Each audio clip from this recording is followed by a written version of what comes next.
É um privilégio poder dirigir minha Assembleia Geral neste ano, em que as Nações Unidas celebram seu 70º aniversário. Minhas primeiras palavras, senhor presidente, são de congratulações por sua escolha para presidir esta Assembleia Geral. Reitero em especial o apoio do Brasil à sua disposição de adotar medidas que fortalecem a agenda de desenvolvimento da organização. 70 anos são passados da Conferência de São Francisco. Buscou-se, naquela ocasião, construir um mundo fundado no direito internacional e na busca de soluções pacíficas para os conflitos. Desde então, tivemos avanços e recuos. O processo de descolonização apresentou notável evolução, como se pode constatar contemplando a composição desta Assembleia. A ONU ampliou suas iniciativas, incorporando a Agenda 2030 e os Objetivos do Desenvolvimento Sustentável, ou seja, as questões relativas ao meio ambiente, ao fim da pobreza, ao desenvolvimento social e econômico e ao acesso a serviços de qualidade. Temas como os desafios urbanos, a questão de gênero das mulheres e das meninas, as questões de raça ganharam prioridade. Não conseguiu o mesmo êxito ao tratar da segurança coletiva, questão que esteve na origem da organização e no centro de suas preocupações. A multiplicação de conflitos regionais, alguns com alto potencial destrutivo, assim como a expansão do terrorismo que mata homens, mulheres e crianças, que destrói patrimônio da humanidade, que expulsa de suas comunidades seculares milhões de pessoas, mostram que a ONU está diante de um grande desafio. Não se pode ter complacência com tais atos de barbárie, como aqueles perpetrados pelo chamado Estado Islâmico e por outros grupos associados. Esse quadro explica, em boa medida, a crise dos refugiados, pela qual passa atualmente a humanidade. Grande parte dos homens, mulheres e crianças que se aventuram nas águas do Mediterrâneo e erram penosamente nas estradas da Europa provêm do Oriente Médio e Norte da África, onde países tiveram seus estados nacionais desestruturados por ações militares ao arrepio do direito internacional, abrindo espaço para a proliferação do terrorismo. A profunda indignação provocada pela foto de um menino sírio morto nas praias da Turquia e pela notícia sobre as 71 pessoas asfixiadas em um caminhão na Áustria deve se transformar em ações inequívocas de solidariedade prática. Em um mundo onde circulam livremente mercadorias, capitais, informações e ideias, é absurdo impedir o livre trânsito de pessoas. O Brasil é um país de acolhimento, um país formado por refugiados. Recebemos sírios, haitianos, homens e mulheres de todo o mundo, assim como abrigamos há mais de um século milhões de europeus, árabes e asiáticos.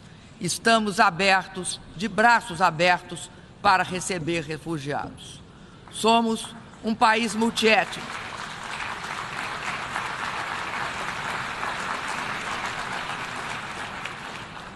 Somos um país multiétnico que convive com as diferenças e sabe a importância delas para nos tornar mais fortes, mais ricos, mais diversos, tanto cultural quanto social e economicamente. Senhor presidente, esse inquietante pano de fundo nos impõe uma reflexão sobre o futuro das Nações Unidas e nos exige agir concreta e rapidamente. Necessitamos uma ONU capaz de fomentar uma paz sustentável no plano internacional e de atuar com presteza e eficácia em situações de guerra, de crise regional, localizada e de quaisquer atos contra a humanidade. Não se pode postergar, por exemplo, a criação de um Estado palestino que conviva pacífica e harmonicamente com Israel. Da mesma forma, não é tolerável a expansão de assentamentos nos territórios ocupados. Para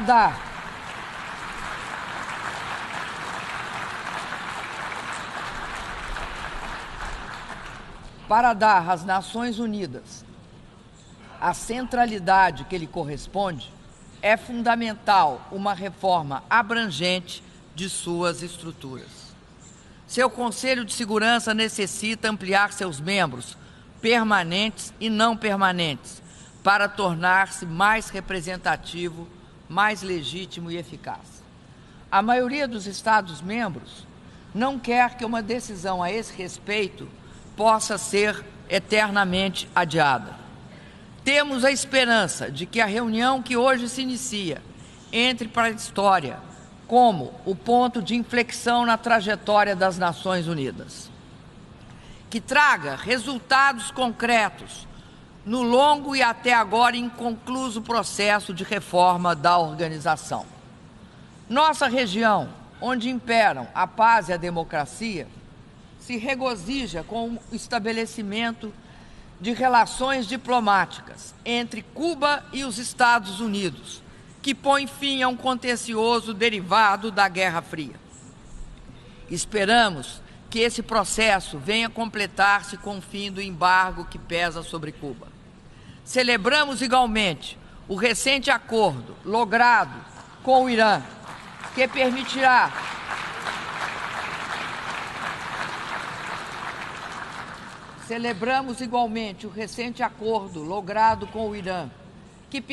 a esse país desenvolver a energia nuclear para fins pacíficos e devolver a esperança de paz para toda uma região. No âmbito dos BRICS, lançamos um novo banco de desenvolvimento que ajudará na ampliação do comércio e dos investimentos e possivelmente na consecução dos objetivos do desenvolvimento sustentável. Senhor Presidente, a Agenda 2030 desenha o futuro que queremos. Os 17 Objetivos do Desenvolvimento Sustentável reafirmam o preceito da Rio+20, que é afirmar que é possível crescer, incluir, conservar e proteger. Estabelecem metas universais, evidenciam a necessidade de cooperação entre os povos e um caminho comum para a humanidade. Esta agenda exige solidariedade global, determinação de cada um de nós e compromisso com o enfrentamento da mudança do clima, com a superação da pobreza e da miséria e a construção de oportunidade para todos. Em Paris, em dezembro próximo, devemos fortalecer a Convenção do Clima, com pleno cumprimento de seus preceitos e respeito a seus princípios. As obrigações que assumirmos devem ser ambiciosas, inclusive no que se refere a apoios financeiros e tecnológicos aos países em desenvolvimento e às pequenas ilhas, em sintonia com o princípio das responsabilidades comuns, porém diferenciadas. O Brasil está fazendo grande esforço para reduzir as emissões de gases de efeito estufa sem comprometer seu desenvolvimento, nosso desenvolvimento. Continuamos diversificando as fontes renováveis em nossa matriz energética, que está entre as mais limpas do mundo. Estamos investindo na agricultura de baixo carbono. Reduzimos em 82% o desmatamento na grande floresta amazônica. A ambição continuará a pautar nossas ações. Por isso, anunciei ontem, aqui na ONU, nossa INDC. Será de 43% a contribuição do Brasil para a redução das emissões de gases de efeito estufa até 2030, com base em 2005.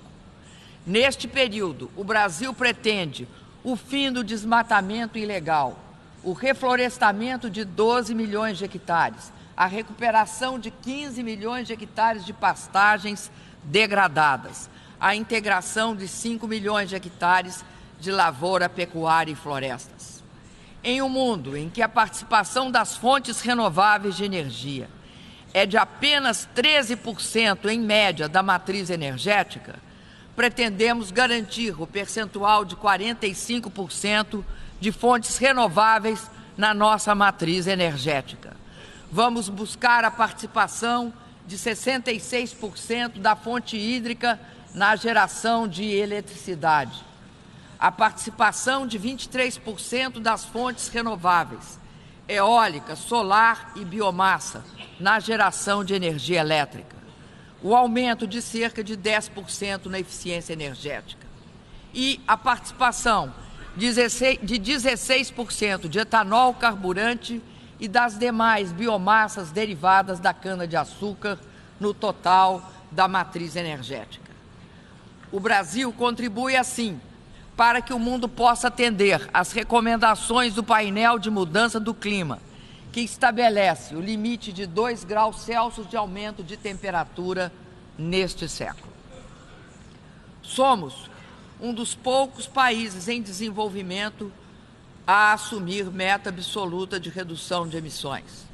Nossa INDC inclui ainda ações que aumentam a resiliência do meio ambiente e reduzem os riscos associados aos efeitos negativos da mudança do clima sobre as populações mais pobres, mais vulneráveis, com atenção para as questões de gênero, do direito dos trabalhadores das comunidades indígenas ou quilombolas negras e tradicionais. Reconhecemos a importância da cooperação Sul-Sul no esforço global de combater a mudança do clima. Enfatizo que, desde 2003, políticas sociais e de transferência de renda contribuíram para que mais de 36 milhões de brasileiros superassem a pobreza extrema. O Brasil saiu no ano passado do mapa mundial da fome. Isso evidencia a eficácia de nossa política, chamada Fome Zero, que agora se transforma no Objetivo de Desenvolvimento Sustentável número 2. Na transição para uma economia de baixo carbono, consideramos importante assegurar condições dignas e justas para o mundo do trabalho.